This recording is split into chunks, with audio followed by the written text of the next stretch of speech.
Naam, tunaposema maisha ni fumbo, kweli ni mfumbo, kwani hamna awezaye kutafsiri, bali ni Mola mwenyewe. Leo tunamzungumzia mgogo mmoja, kwa majina kamili anaitwa. My name is Francis Monyao, lakini wengi wenu unanijua kama MC Edrick. Basi mtazamaji wetu unayetufuatilia, kabla tuendelee, please finya subscribe na ulike pia na ushare.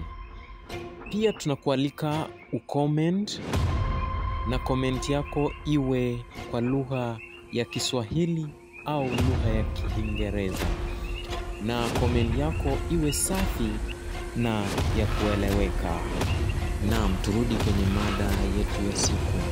Huyu jamaa alizaliwa mnamo mwaka wa 1993 katika kaunti ya Makueni, eneo la Makindu, katika familia ya watu watatu, akiwa ni mtu wa mwisho katika familia yao, ambapo alibahatika kuingia katika shule ya msingi ya Ikungu Primary School. Jamaa alipofika katika darasa la nane. Hapa sasa ndio utajua kumbe huyu jamaa alikuwa ni very bright. Yani he scored 412 marks out of 500. Nilirarua vibaya sana. I got 412 marks out of 500. My dream was to join Starehe Boys that time. God nilani tena. Kwa sababu nataka scholarship. Nikanapeana na shule nyingine ya kule Nairobi. Nikaangukia scholarship ya shule. And the name was Maasai High School. And there I was. Nimeingia form 1. So my dad akona hustle ya watu wangapi? Wawili analipia fees. So mimi ashapumua, nimepewa scholarship. Then come form 2. Siku moja asubuhi mwenye shule akaitisha meeting, mkutano wa dharura. Akasimama mbele yetu akasema he's so much disappointed with his investment. So from hapa sasa ndio mambo inaanzia.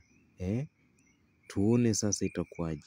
Dharura akasimama mbele yetu akasema he's so much disappointed with his investment. So from that point henceforth he is not going to offer anyone any sponsorship. Akatuambia tujipange kesho yake asubuhi, that's the mid of the first term, tujipange tutoke kwa shule yake tuende tukajipange. And that was the beginning of some turmoils in my life.